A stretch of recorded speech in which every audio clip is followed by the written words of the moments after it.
Yo, what is up, guys? I wanted to do a new video today. Not really a new video, an actual video that I already made, I think maybe a couple of months ago, I think maybe 2 months ago, of how to set up games on Steam for Linux. And I was rewatching it last night just to see if there's any like outdated information, and there was. So, in today's video, I was thinking of redoing that video of how to set up and play Windows games on Linux in 2023. So, one of the first things that you should do, it's not really required, but you should definitely update your system, either through through the pop shop. You just do an update right here, check for updates.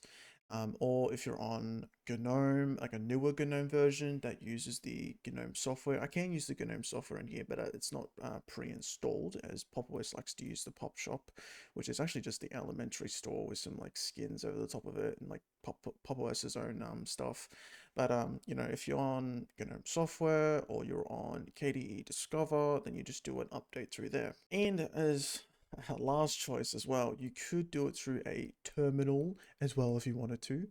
For me, it would just be sudo apt update, and then if there's updates, then I do sudo apt upgrade, and then it would upgrade it. So as you can see here, I've got no updates, as I've already updated today, and like I think a couple hours ago I updated RPCS3, as that had an update in the flatpak version of it. But the next thing you want to do is grab Steam. Now for me, PopOS has a pop_pix section for you. So like some of the applications that PopOS thinks, maybe you want to install, and Steam is actually right here.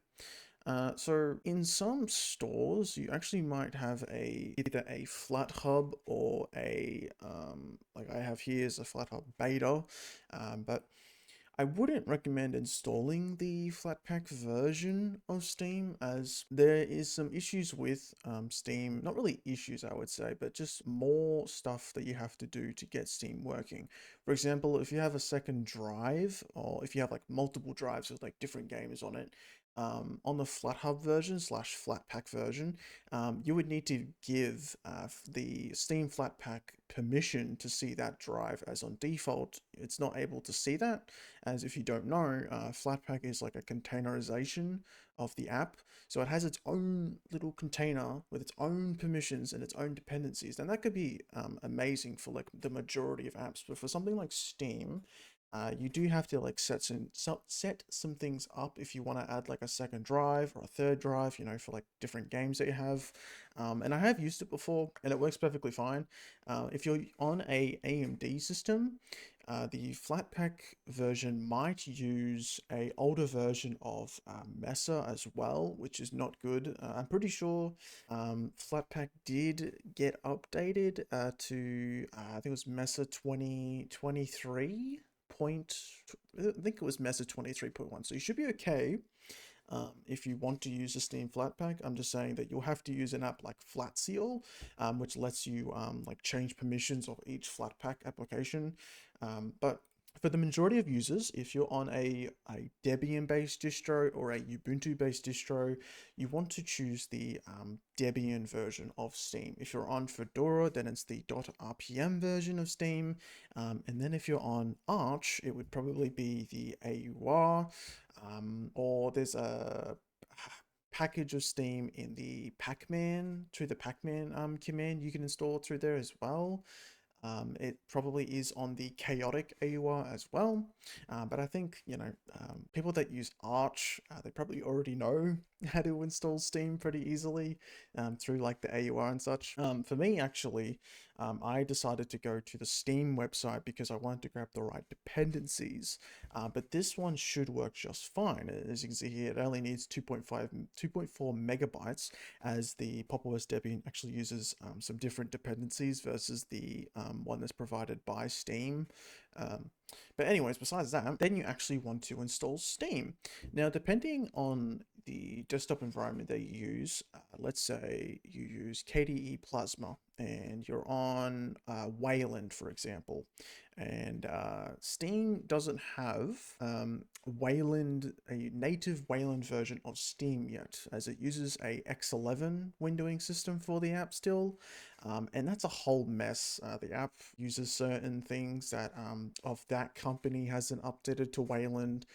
So then, Steam can't update their app to support Wayland natively. So if you are using Wayland, I'm not, I'm using X11 as Pop! OS hasn't moved over to Wayland by default. But if you're on something like Fedora, and because Fedora does use Wayland by default, and KDE Plasma will be using Wayland in the future by default, you want to actually install Steam through the beta update. I would recommend that you use the update Steam version instead of the stable version of Steam. So for that, I'm pretty sure you just go to, if I check here, you go to the interface, and then you go to client beta participation, and then you select Steam beta update, and it will prompt you to restart so you can install the beta version of Steam. As the Wayland, running Steam through X Wayland has some issues on the stable version, and I would just recommend that if you want the latest patches for Steam improving Wayland support through X Wayland for now, or if Steam actually brings native Wayland support, I would switch to the beta version. So the next thing that I would actually do is go to the compatibility section, because we actually want to set up Proton to work for our Windows games. So I think by default it's going to have just Steam Play for supported titles. I'm pretty sure that's enabled. If it's not, enable it. And then the next thing is this will be unticked, which is called Enable Steam Play for all other titles. So that means that basically your library of games, with that ticked off, it's basically going to show like some games that just won't work on Proton at all, because they they don't have a native version on Linux.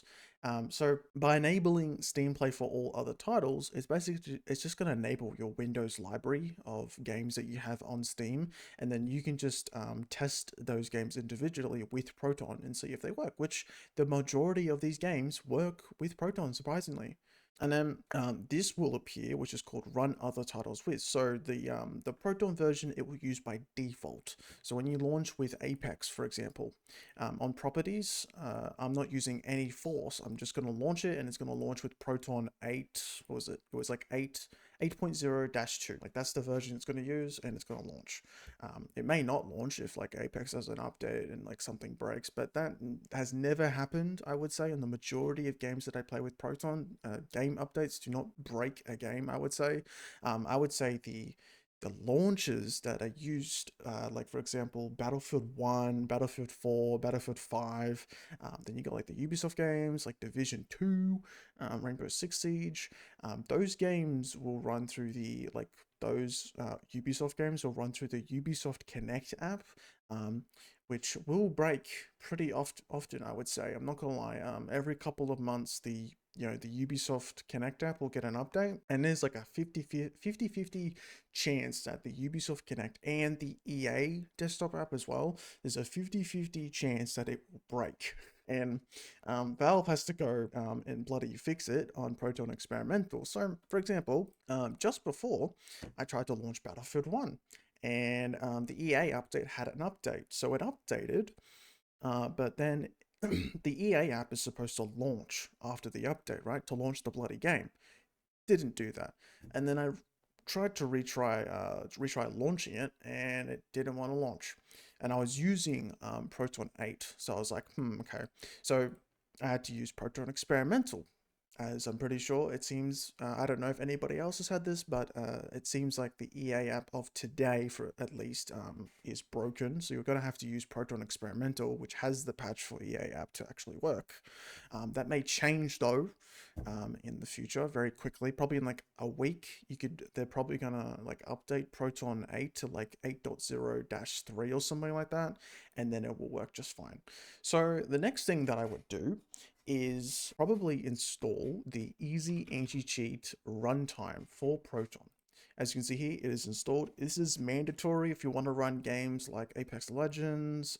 What else? Like, if any other games that enable EAC will need this runtime. So let's example, if Battlefield 2042 gets supported, I don't know when it's going to get supported, but if it does, because the game actually launches into the menu. You can even get into a game for about like 10 seconds before it kicks you because the anti-cheat hasn't loaded properly. But if it gets supported, that will require the easy anti-cheat runtime. Same goes for BattlEye. BattlEye has its own runtime as well. So if any games like, I don't know, PUBG, Rainbow Six Siege, if those games get supported with BattlEye for Proton, then you'll need the runtime for it. So one of the other things that you can do for playing games on Linux through Proton, well, you can use like multiple versions of Proton. So you can try, like Steam by default offers their versions of Proton, which are the official versions of Proton, not the GE Proton here. This is from the Proton version I'm about to talk about. But as you can see here, you've got Proton hotfix, which you can actually search for and install if you want to. It's just in your Steam library. And then you also have, like one of the lowest versions, which is Proton 3.7. Now, I wouldn't try 3.7, 3.16, 4.2. I would at least try, let's say a game doesn't work on Proton 8 and it doesn't work on Proton Experimental, then I would test Proton 7. Now, I haven't actually had any issue playing any games on Proton 8 or like experimental. Some on experimental because there's some patches that are very experimental that like break the game for some reason. But I haven't had any issues where I have to like go test an older version of Proton. I've heard lots of people that they have to go test older versions of Proton. I've never had that issue. Maybe it's because I have an AMD card. I don't really know.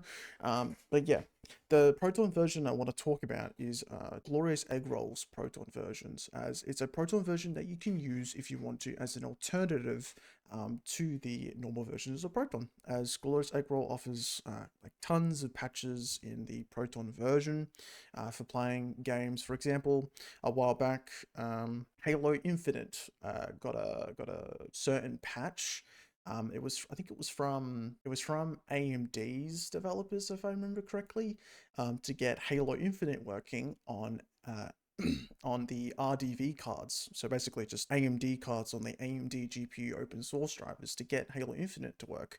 And there was some certain patches that were applied to the Glorious Egg Roll version of Proton that got Halo Infinite to work. And there was also some other issues on Halo. Halo Infinite has a lot of issues on Proton, I'm not gonna lie, that got fixed in the coming like months, and now you can just launch it and just play it, and it basically works. The only issue on Halo Infinite, I would say, is probably the slow loading times, as the only issue I've dealt with, and the how the textures load. The textures load like simultaneously while you play the game. That's really odd, but the game actually runs really well. Probably the same exact performance as it does on Windows on my RX 6700.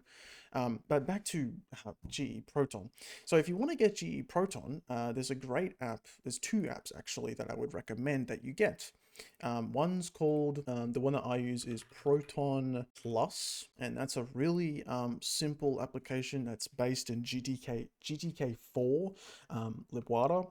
So that's like the design of the app is like based in basically GNOME, as you could say. So if you open it after you downloaded it, there's a couple of different ones that it can grab for you and install Proton versions for you. So we've got Steam here, which is one we're learning today, but if you also have any other runners like Luchas or Bottles, you can also inject those Proton versions to it. So for Steam, we want to go to proton-ge. Now there's some other ones here as well that do different things. Like for example, North Star Proton is a custom Proton build for running the North Star client for Titanfall 2. So if you want to play Titanfall 2 on the custom servers, this is how you do it on the North Star client. You would use the North Star Proton when you launch Titanfall 2 in your Steam library, and it would it would allow you to use the North Star client. But for us, we're going to use the proton-ge version. And as you can see here, we already have proton-ge 8-6 installed. And to give it pretty simple of what GE is as well, in terms of like what Proton version it actually uses, because it has to grab a Proton version from Steam and then apply different patches. And it basically, I think, I don't know, Glorious Eggroll, he kind of like grabs the latest, I think it's the latest like experimental bleeding edge build or something like that, and merges it into like his own proton-ge build, like every couple of weeks or so. I'm pretty sure it's like whenever he feels like it, or if there's like a certain patch that needs to be done, because there's no point in just releasing proton-ge builds randomly unless there's actual patches that are actually like important for playing games on Linux through Proton. So after that's done, it's basically as simple as going to the game that you want to use. Let's say Halo Infinite, for example. So we would go to compatibility, force the use of a specific Steam Play compatibility tool, and we would select GE Proton-6. That's it. Now we can click play, and it can launch. And as you can see, actually, Halo Infinite got an update today. Some big team battle stuff. For some reason, I actually enjoy playing Halo Infinite. Don't know why, honestly. I really do enjoy it. It's a pretty fun game, I would say. As we can see here, it is loading. And yeah. Now, Halo Infinite does have major issues on NVIDIA cards, which is what the majority of people use. So if you're on AMD, you're all good. You can basically play the game. There's no crashes anymore. There's no graphical glitches on maps. There's only a texture streaming issue. So basically, the textures load in as you load the game. There's no stutters, but there's some texture streaming issues. So basically, like polygons. When you look at like a Spartan, like polygons will show up, which is really weird. But in terms of everything else, the performance is really good. And playing online games you can play with your friends, I'm pretty sure, as well. There used to be some party issues as well. I'm pretty sure those are fixed as well. I could be wrong, but yeah, you can load in, and you can play some Halo Infinite. I'll even show some gameplay. We'll get into some gameplay, and I'll show you, how well it runs on my PC. Oh my god! As you can see here, we're actually in a game now. And if you actually look at my gun, you can see my textures were loading in just then. Buckle up for safety, please. And this is one of Halo Infinite's like new modes, like an 8v8 game mode on these like BTB maps.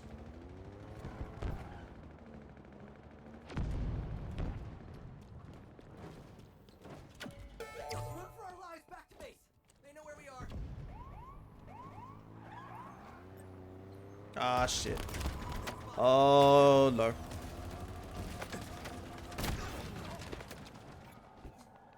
Well, that's nice. As we can, as we can see here, we're getting around like 100 FPS. I think on Windows, I think I was maybe getting 110, maybe 105, maybe 5 to 10 extra FPS on Windows, as the translation layer,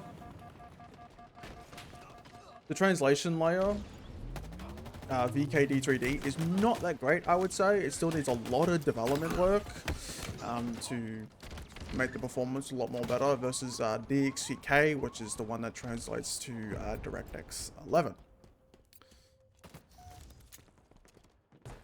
But this is a cool map. I'm pretty sure this is a map from Halo 3. So if you guys, if you played Halo 3, I would suggest that you guys try. You would try, this game mode on Infinite. You actually, you may enjoy it.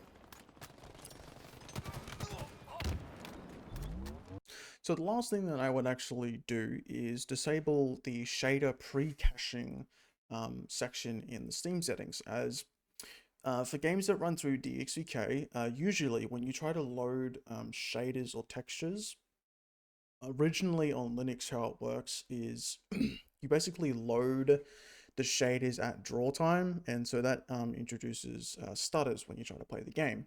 So something like Apex Legends, basically any game that runs through DXVK, not VKD3D, which is DirectX 12. If it's a game that's on DirectX 11, it's going to load it at draw time. Now on AMD, this got fixed quite, I think a couple weeks ago. It finally got pulled in, which was Mesa 23.1. Which is like the section of the driver, the AMD driver, that basically like lets you play games basically, and it introduced the graphics pipeline, which is able to load shaders and textures in a way that doesn't introduce stutters, just like how it is on Windows. But I would actually say it's better using the open source drivers for playing games on Linux than it is actually using the proprietary, I think it's called the Adreno drivers on Windows. So if you want to turn off shader pre-caching in Steam, it's basically as easy as going to your Steam settings, you go to downloads, and then you go to shader pre-caching, and it says here enable shader pre-caching, and you want to disable that. And that's basically it. You can play any DXVK game and you won't get stutters at all because of the graphics pipeline. Now, if you're on NVIDIA graphics card, I know that the NVIDIA GPUs use a Vulkan extension for loading shaders. It's pretty much it's exact same as GPL, but it's like an older version or something, or like NVIDIA's own way of doing it. I don't know, but I do know that there's like a Vulkan extension for loading shaders, and you can disable shader pre-caching for NVIDIA graphics cards, and you can try some DXVK games and see if it gets stutters. Some games will take advantage of it, so I know like Apex Legends will work with the without shader pre-caching, and it will use that Vulkan extension. I know Overwatch, I'm pretty sure, uses it as well. I think I remember testing it a while back and was having stutters, but that could be completely changed. Honestly, it's a bit of a mixed bag when it comes to NVIDIA GPUs on Linux, for specifically for shaders. Everything else about NVIDIA is perfectly fine, I would say. The debate against NVIDIA and AMD, they're closing the gaps where it doesn't really fucking matter anymore. You can buy any GPU. The only difference is that, NVIDIA uses a proprietary driver, and you have to install that driver. For example, Pop OS, they already have a NVIDIA driver version of Pop OS that basically loads the driver when you boot into the USB, so installing Pop OS, and then when you actually boot into Pop OS, the driver is already installed for you, the NVIDIA driver, so basically you don't have to do anything. While on other ones, you have to go like to the Ubuntu software thing, and then you have to install that driver, and then reboot, and then all goods. I actually do have a second PC here that runs Nobora, and Nobora is another great distro that I would say if you're on NVIDIA, I would really recommend using Nobora. Even on AMD, I would say as well, as Glorious Eggroll, who maintains Nobora, uses a AMD, I think he uses an RX, like the highest end 6000 series that you can use on AMD. He uses that card on Nobora, and he uses some of the latest versions of Mesa as well. I would highly recommend that one. So that's going to wrap it up for today's video, as it's going, 32-minute video. This is a pretty long video. So if you guys, give it a like if you want to. You can sub if you want to. We actually reached 300 subs yesterday. So thank you for that. I really do appreciate that. This started off as just a channel where I would just like do some short like tutorials with no voiceovers and some benchmark videos that were pretty crappy, but now we're now doing a bit more stuff on the channel. So if you guys have any issues from this video, comment down below. I'll try and answer them as quickly as possible, and I'll see you guys in the next video.